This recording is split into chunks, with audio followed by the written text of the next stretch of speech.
vino mexicano es tan bueno que pasó de tener 626 medallas en el 2023 a 873 un año después, un crecimiento del 40%.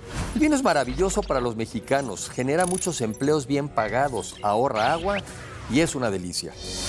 México tiene futuro y su futuro está en tus manos. La mejor manera de predecir el futuro es crearlo. Los avances científicos y tecnológicos han hecho que cambie nuestro estilo de vida, la forma de trabajar e incluso en la que nos relacionamos. La capacidad de educarnos a través de Internet, de transportarnos en vehículos autónomos, de modificar el genoma humano para evitar enfermedades, así como el uso intensivo de las energías renovables y de la inteligencia artificial, nos permitirán alcanzar mejores niveles de vida.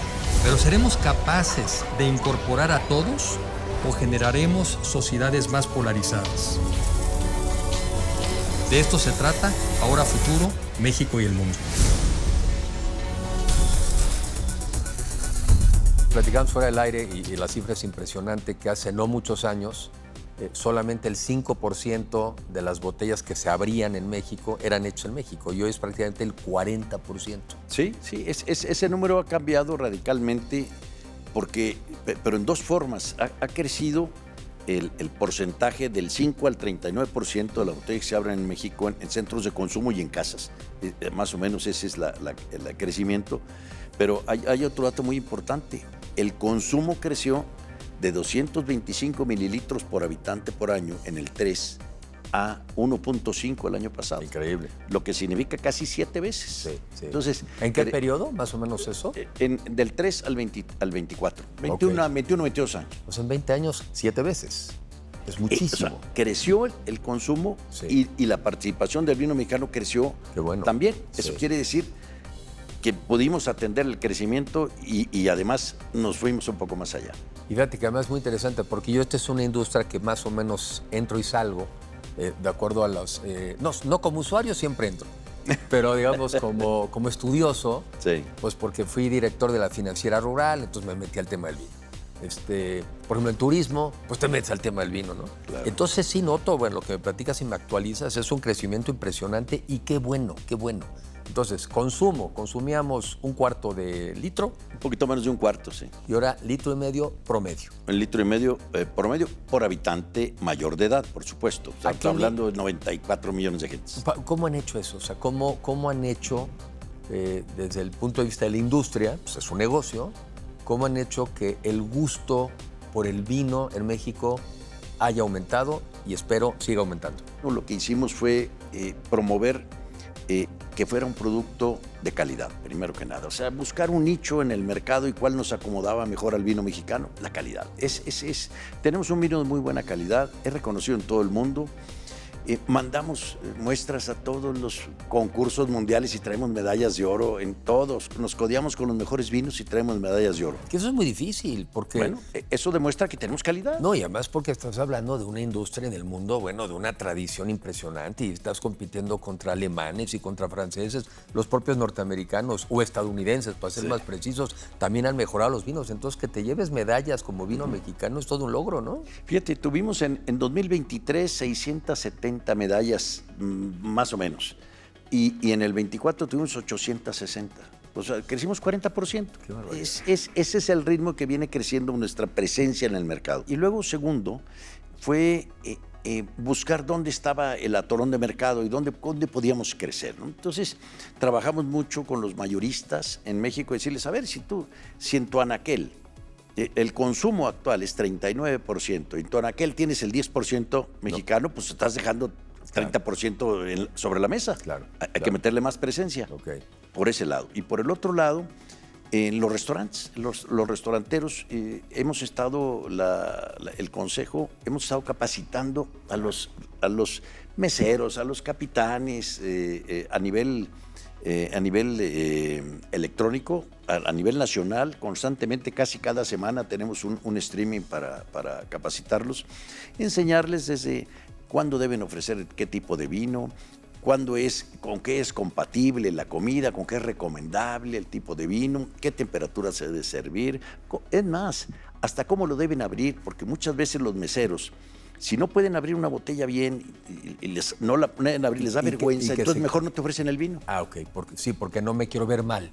No me quiero ver mal. Dice, no, oye, además no es fácil. Sí. Bueno, ha de ser fácil si sabes el modito, el truquito. Sí, claro.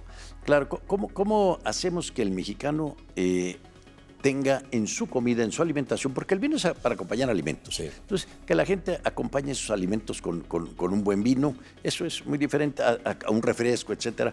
Ese es un tema de educación. Y ha crecido a tal grado esa educación, pues, esa costumbre en México, que si tú te paras hoy en un restaurante, ves desde la puerta en un restaurante tipo medio, target medio, ya encuentras el 60% de las mesas tienen copas de vino. Okay. Antes, tú entrabas hace 20 años a un restaurante, raro encontrar un restaurante que tuviera copas en la mesa, preparadas para cuando venga la gente, ¿no? Correcto, entonces, correcto. Hoy en día vas a un restaurante por aquí cerca y los encuentras ya tienen las copas en la mesa. A ver, déjame decirte, yo conozco el tema del vino, te decía que en diferentes facetas, pero una muy importante es la parte turística. Acabo de estar hace unos días en el Valle de Guadalupe, que es un lugar maravilloso, y es maravilloso en varios sentidos, pero uno es que son estos viñedos extraordinarios, preciosos, pero el otro es que es un gran centro turístico. Entonces yo he visto que hay una extraordinaria simbiosis en la industria del vino y el turismo. Recuerdo que una de las empresas de vinos más importantes en Querétaro, en ese entonces, el 40% de sus ingresos eran las visitas turísticas. Claro. Y alguien me decía el otro día de otro viñedo en Valle de Guadalupe que no era el 40, que era el 90. ¿Puedes platicar un poquito de la parte turismo y la industria del vino? Sí, la visita, el enoturismo tiene una ventaja muy grande para las vinícolas.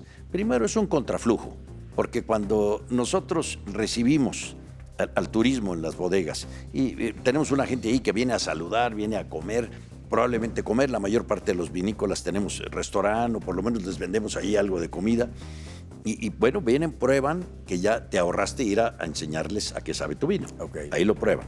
Número 2, te compran y te compran de contado. Okay. Cuando nosotros vendemos al mercado, pues batallamos para cobrar a veces 3-4 meses las cuentas. Okay. Eso nos ayuda mucho. Okay. Y además hacemos marca, hacemos mercado. Pero otro dato importante es que nosotros somos generadores de empleo, somos el segundo generador de empleo en el campo después de las hortalizas. Generamos 500,000 jornales diarios de promedio generamos. Es un dato muy interesante. Y además es todo el año, ¿verdad? El promedio anual es 500,000. Porque estás trabajando, o sea, la cosecha no es todo el año, no, ¿verdad? No. Pero sí tienes que estar trabajando con la vid todo el año. Es la poda, bueno, una cantidad de trabajos que hay que hacer todo el año, que hay que estar trabajando. La vid requiere mucho trabajo manual. Y las mismas personas que tenemos trabajando, a veces los pasamos a la bodega, a que nos ayuden también a hacer el vino. O sea, es un proceso continuo muy interesante. Y claro, lo que necesitamos obviamente es gente que se emplee y que además en industrias que crezcan. La otra también, ¿cómo le va al vino con respecto al agua y con respecto a otro tipo de cosechas en el campo? Porque, pues, como siempre, una de las limitantes importantes, pues, es el agua. Claro. La vid en los lugares más secos utiliza 5,500 metros cúbicos de agua por año por hectárea. Es un dato fijo, un dato duro. El nogal usa 22,000.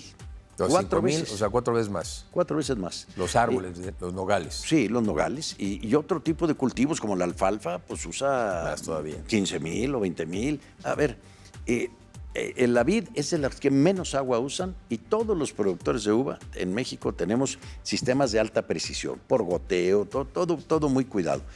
De hecho, en lugares donde hay demasiada humedad no es muy conveniente plantar la vid para uva, para vino, porque necesitas, para tener buena uva, necesitas tener muy marcado el invierno y el verano. Ok, tiene que haber cambios, ¿verdad? Los lugares que no cambian mucho no generan buena uva, batallas más para generar una buena uva. Se batalla, pues. Entonces muchos son lugares secos.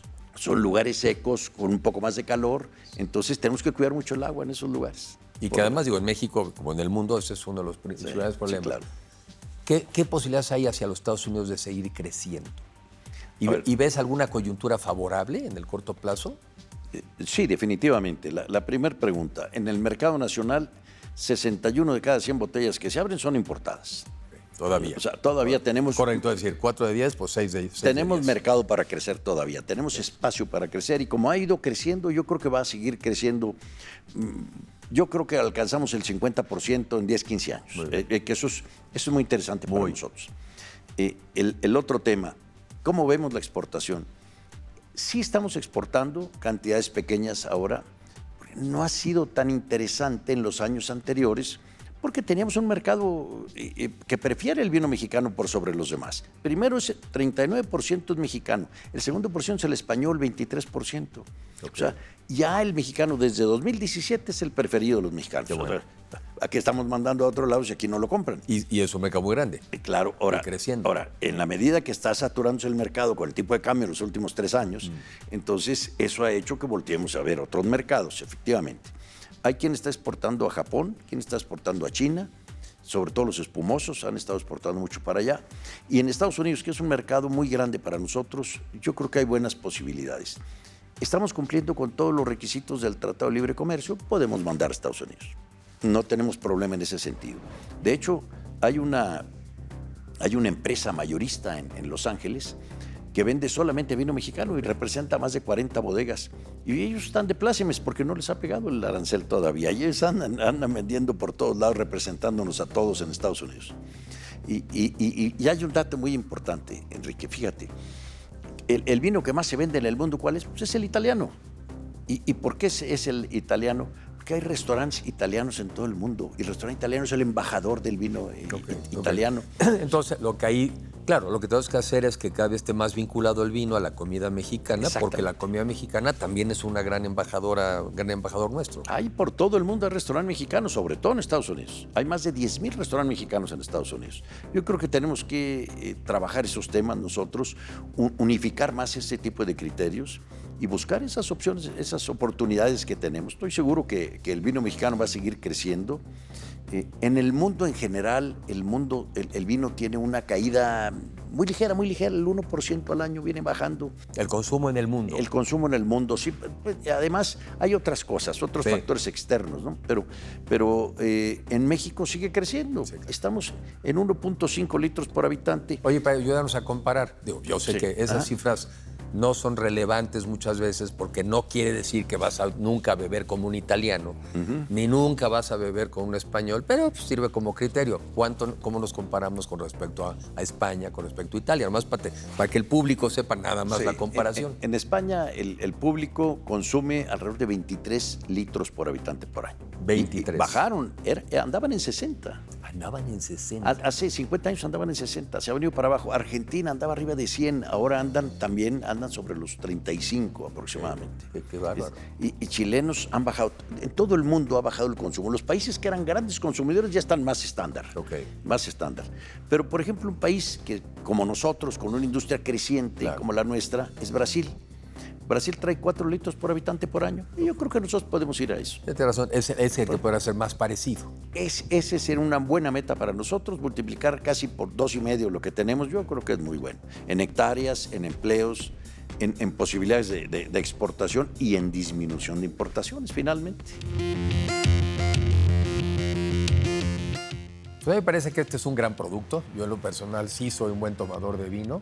Y me parece que es maravilloso que la industria mexicana esté creciendo a los ritmos que lo está haciendo y sobre todo, les digo, el vínculo entre el turismo y la parte de la industria de los vinos. Entonces, no dejen de visitar viñedos, no dejen de visitarlos, es una gran experiencia y también pues, no dejen de tomar, pero siempre con moderación. Gracias por estar aquí con nosotros y gracias por darnos esta conversación. Muchas gracias, Enrique, muy amable por el interés. Gracias a ti.